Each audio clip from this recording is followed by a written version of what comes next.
Whew. Okay. Let's get some tunes pumping. Let's get these Versagrips on. And then let's get into set number 1.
Oh man, not too bad.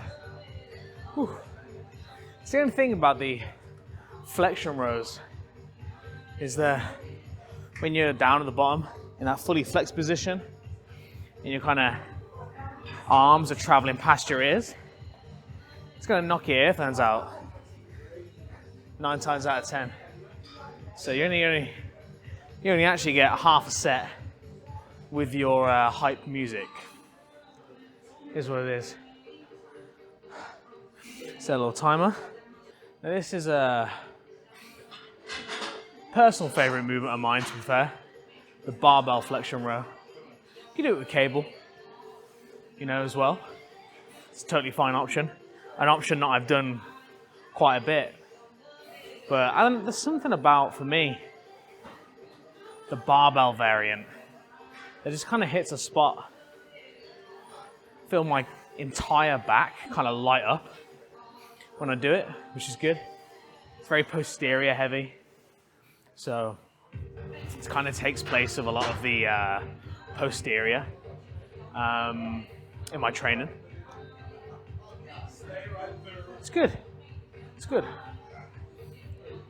A lot of lower back involvement, which is not a bad thing, in my opinion. I'm kind of using it in this particular mesocycle in this cut as kind of a cast the net wide and hit a bunch of areas approach, rather than trying to really dial in on one specific area.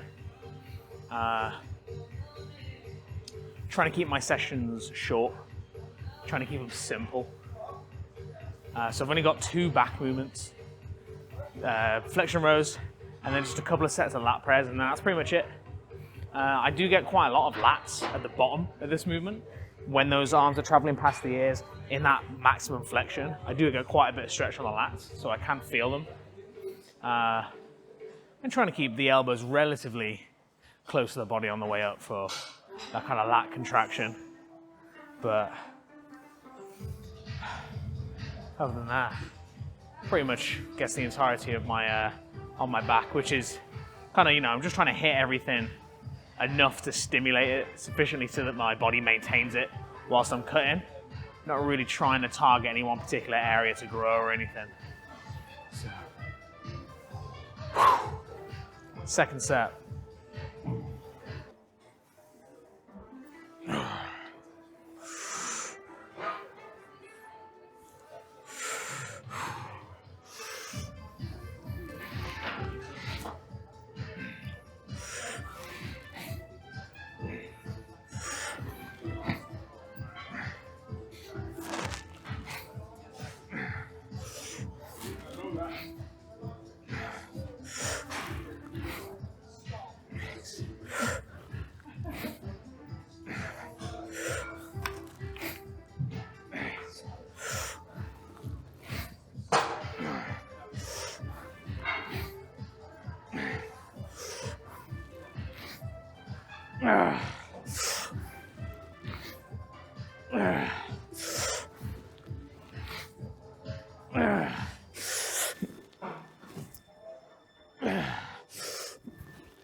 Both gone.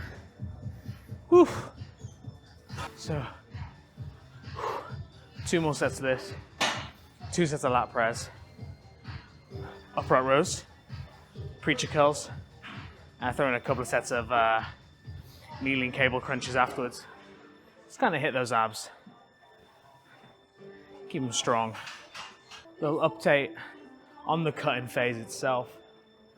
So I think it's 17 days left of this particular deficit, and then I'll be jumping out into kind of maintenance slash slight main gain. We're talking like a maximum of like a 100 calorie surplus, so not nothing to brag about really, but definitely be going, no matter what kind of condition I'm in after the rest of the cut, gonna be cruising to maintenance for at least 6 weeks. I need to drop some of this fatigue. Drop some fatigue, resensitize my hormones, my hunger signaling, enjoy training again. Trying to dragging myself to the gym in a minute, which is isn't fun. It's taking a lot of discipline and a lot of execution of willpower to get here and really put the effort in, which is necessary sometimes, but it's feeling like more times than not it's requiring the discipline to get here. Whereas really, I want to enjoy my sessions, and I do enjoy lifting, but I know it's just my biology interacting with my psychology a little bit to try and get me to sit down and rest because I'm so fatigued. Let's hit the 3rd set.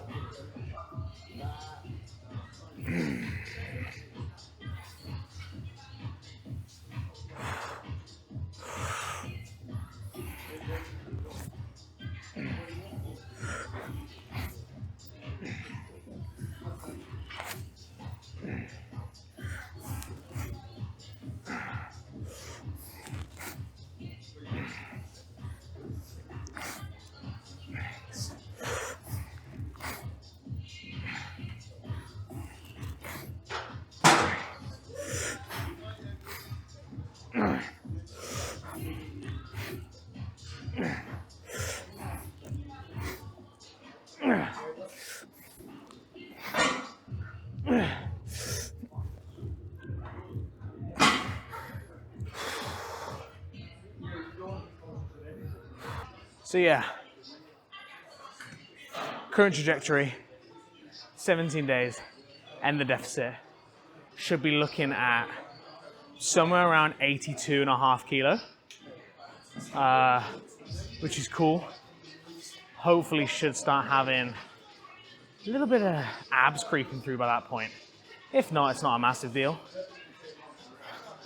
Hopping onto maintenance slash main gain after that for at least 6 weeks. And then come June time, probably going back into a mini fat loss phase for probably around 6 weeks, I would say. So that's kind of the timeline I've got going for me at the minute. It's not like mega set in stone, but that's kind of the vibe. Around 6 weeks of main gaining and probably another 6 weeks of fat loss, plus or minus a week here and there for both of those. But this particular fat loss phase is definitely coming to an end in 17 days. I've spent most of the year so far dieting. It's really catching up on me. Had a couple of mishap kind of refeed weekends or maintenance deload weeks. The first initial maintenance deload week didn't go the best. Wheels kind of fell off the car a little bit. Sleep was awful.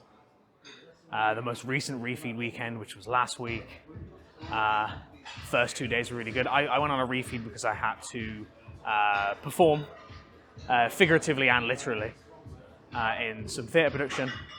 And the last thing I wanted was the fatigue and the hunger and the food noise getting in the way of that, especially because I was being commissioned to do it. So I decided to take a little refeed weekend, went up to just above maintenance for that day before and the day of and the day after, because I knew that I had another 3 weeks of dieting. First 2 days went really well. Last day, biology, interacted with psychology. There was some roundabout ways of thinking that went around, and we went quite bingy, which isn't great. I'm not going to berate myself about it. Treat myself with compassion and just be like, that's something that happened. There's no point in making a bad situation worse and causing myself a load of psychological stress and emotional discomfort by berating myself or putting myself down about it. These things happen. It's interesting. Kind of take a step back, kind of be like, it's interesting that that happened. I can kind of come up with a few reasons as to why that happened. Let's try and avoid it in the future by taking necessary steps beforehand. Enough about that. Let's get on this last set of these.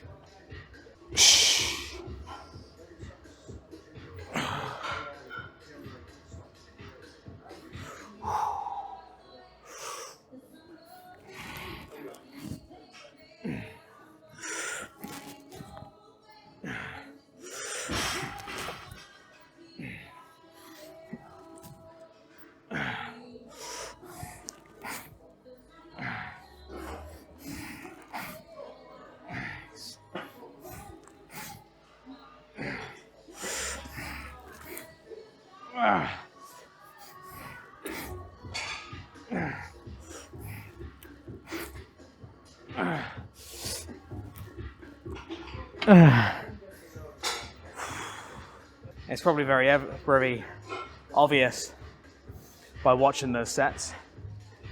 I'm tired. I am tired.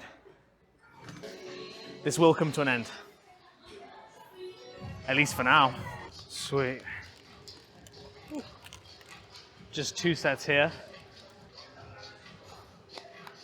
These are a personal favorite lat movement of mine, to be fair. I'm a fan of the lat prayer, pull over, that kind of style, a kind of straight arm pull down movement.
Same issue.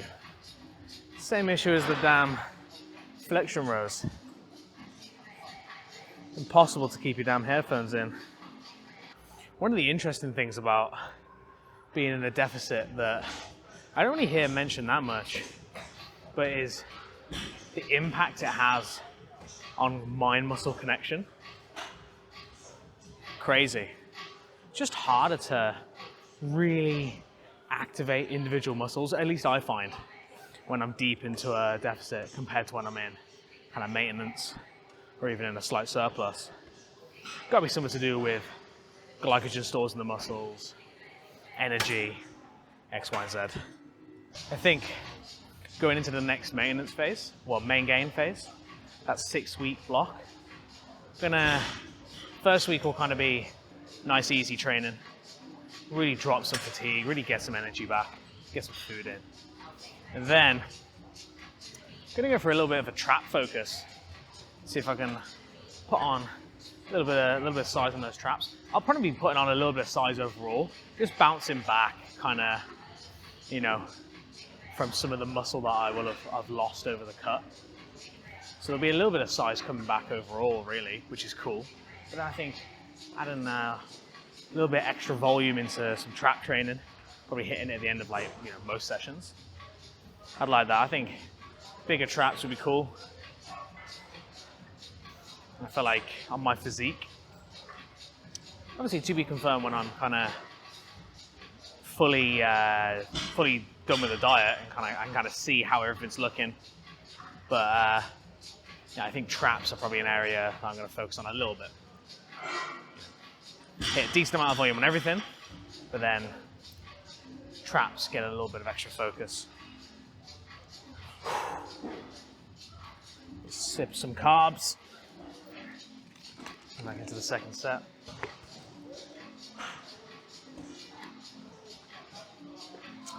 Do we think that the earphones will stay in this time? Probably not.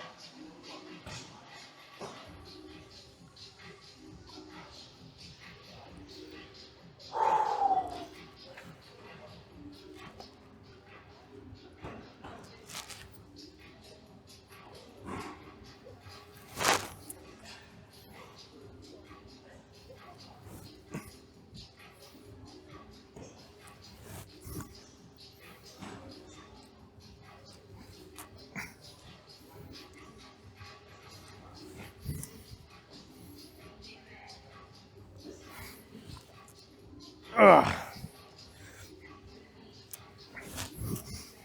Ugh. Ugh. Ugh. There it goes. Yeah.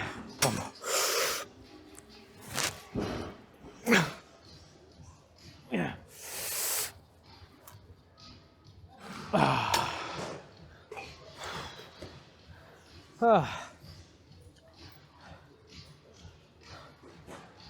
Let's head over to some upright rows.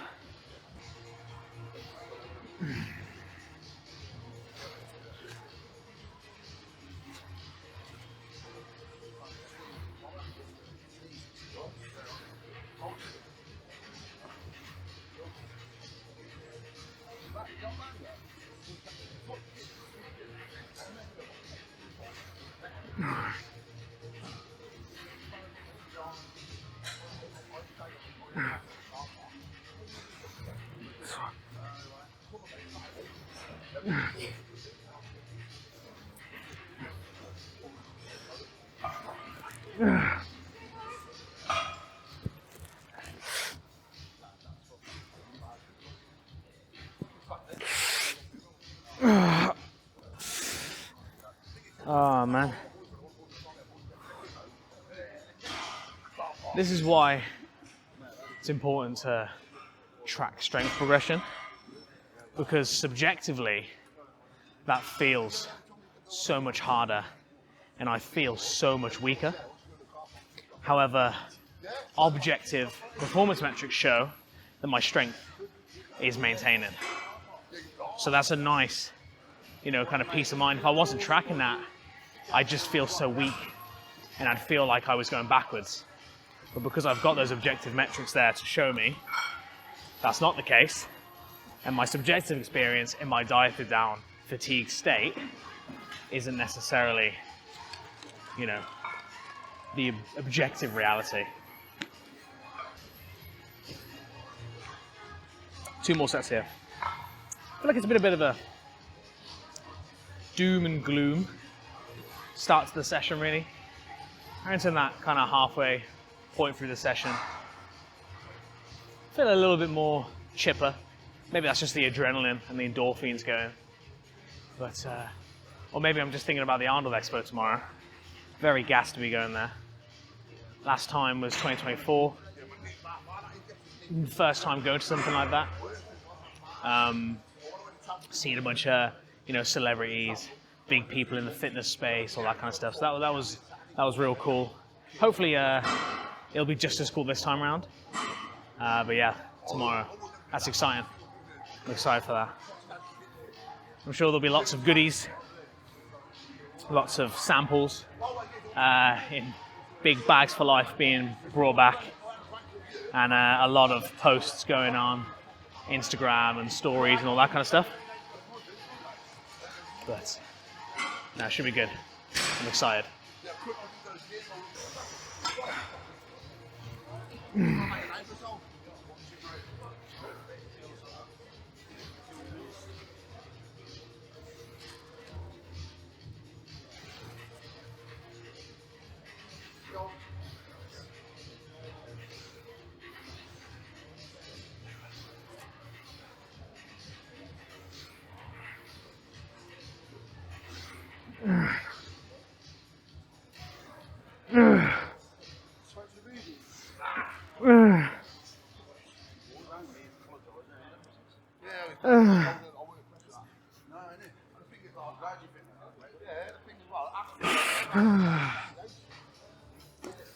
Oh man.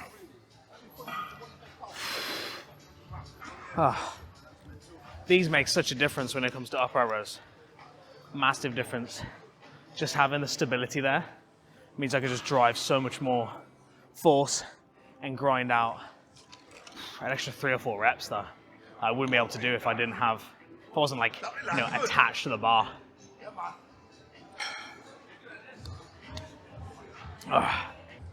One more set here. I don't know if anyone's been watching Jujutsu Kaisen as it's been coming out. Absolutely insane. Season 3 has just been unreal. Watched the Sendai Colony episode yesterday. Animation, unreal. Soundtrack, unreal. Fight scenes, so hype. I was glued to the screen the entire time. I think that one, most recent with Sendai Colony, Maki versus the Zenin clan, and Yuji versus Higuruma. Higuruma? The lawyer guy. Insane episodes. And like, not to mention Megami versus Reggie Star and those couple of episodes there, they're fantastic. I mean, as I said, all the episodes are just straight money, straight fire. But those 3 kind of stand out to me.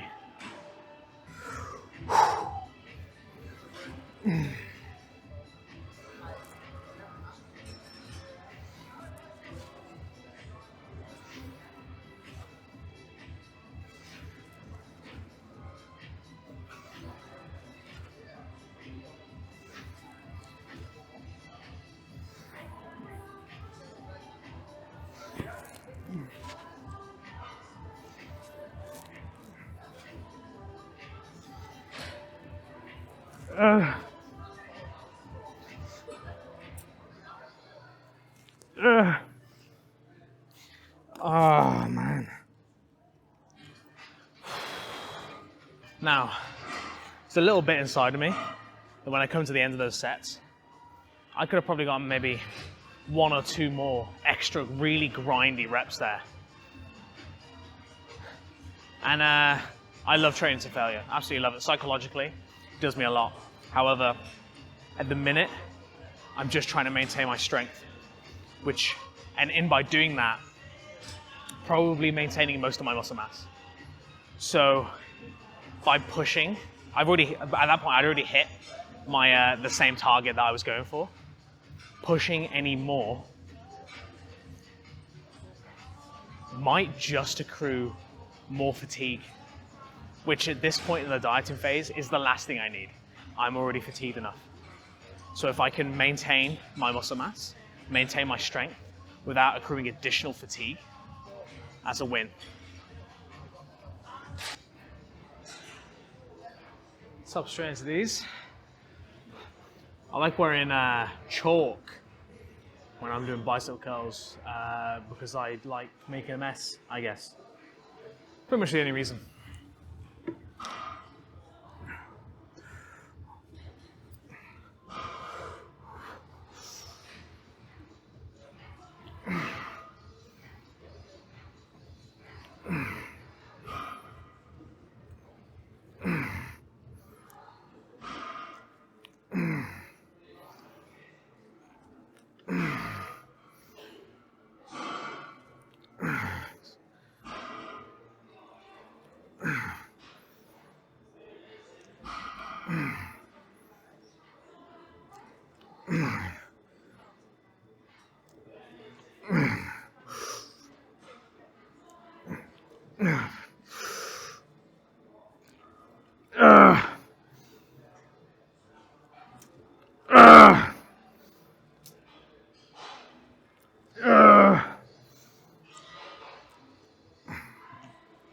Ah.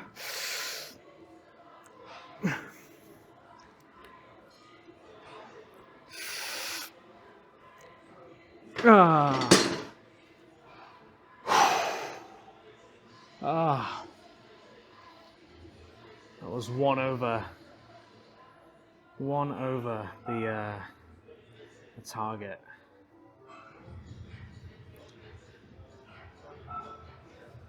So, which is going to completely juxtapose what I was just talking about. However, that felt easy enough to get another rep without feeling like it was going to be a proper grind. So, again, use your best judgment, you know. But this is also what I was talking about, you know, I feel really weak. I feel really weak. I feel really tired. I feel really sluggish. I feel so unathletic. However, objective performance metric wise, my strength is maintaining and even improving on some lifts. You know? So, yeah. Track your strength. I've been absolutely loving my Ninja Creamy. I'll be having one of those when I get home. A high protein orange sorbet using whey isolate. Oh, it's so good. Whey isolate, hyper concentrate orange squash, and then a fresh easy peeler with water. That's all you need. 140 calories, 1 gram of fat, 12 grams of carbs, 24 grams of protein, and actually tastes good. Oh, I think I put some. I put a few teaspoons of like sucralose in there as well. The bomb. It's so good, so good. So I got strawberry ice cream. The recipe pretty nailed. That's 250 calories, 270 calories with the strawberries. The chocolate mocha nailed, and the orange sorbet nailed. More flavors probably to come following the Arnold Expo weekend.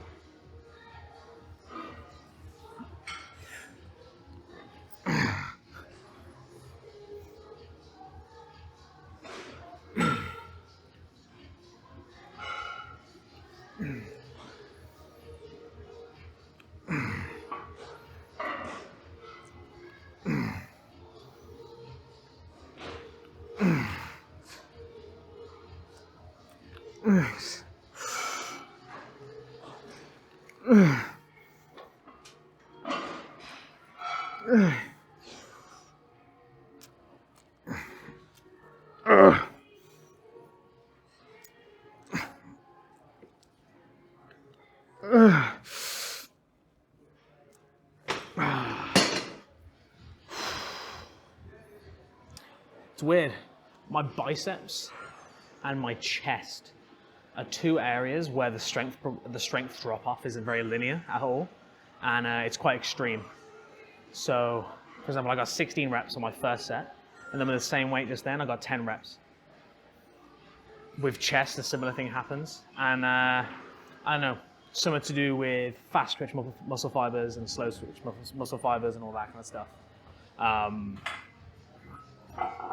You know, for lack of a better term, my muscles in those areas seem to blow their load a little bit quickly, and then they don't have a lot left in the tank for the subsequent sets. Doesn't mean I don't still push each set hard. Just means that the strength fall off is a little bit quicker, and I find myself doing back off sets a little bit more. Take another minute here.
One more set of these, and then on to cable crunches.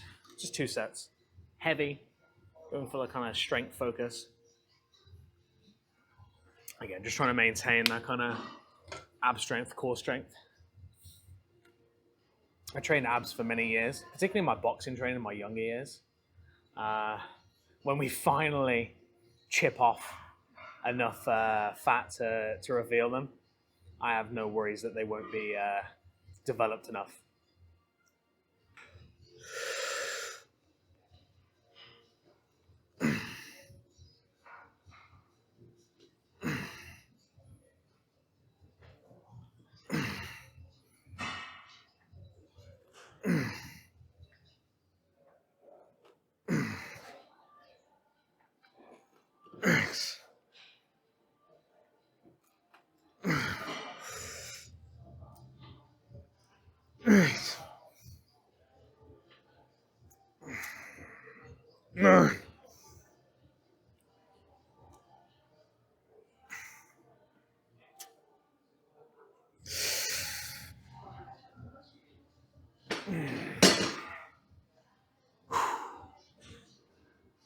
Extra rep on the first set, extra rep on the third set.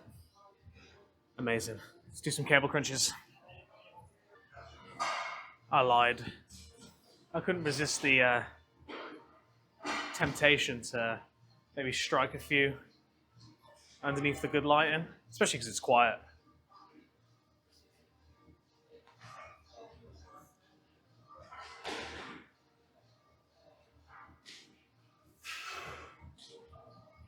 Whew.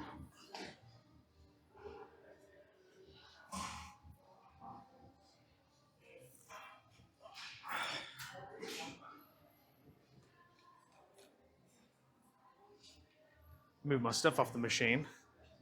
Let someone else use it.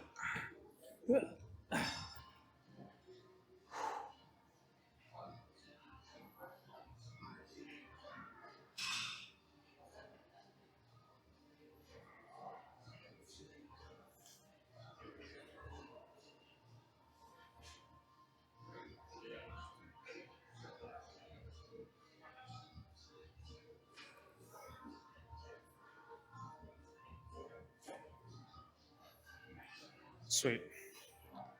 Cable crunches.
In terms of technique with these, what I always tell my clients is hips back and try and keep your hips relatively still. They're going to move a little bit, but so long as you're not sinking back and kind of sitting on your heels as you go down, and you're maximally curling your spine and kind of tucking into a ball, that's going to hit your abs as much as possible, rather than being some kind of reverse, like hamstring curl, essentially.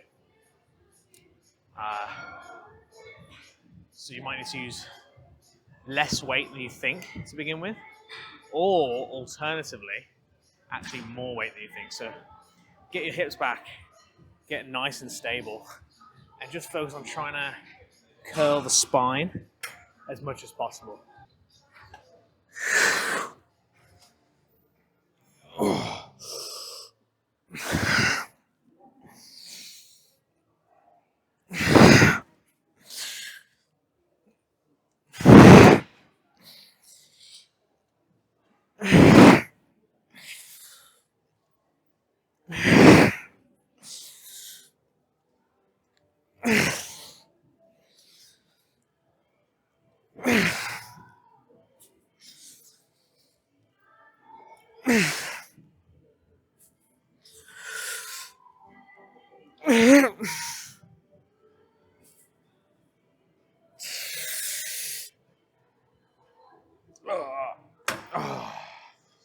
When you come up, kind of contract that lower back and let the weight kind of pull you up.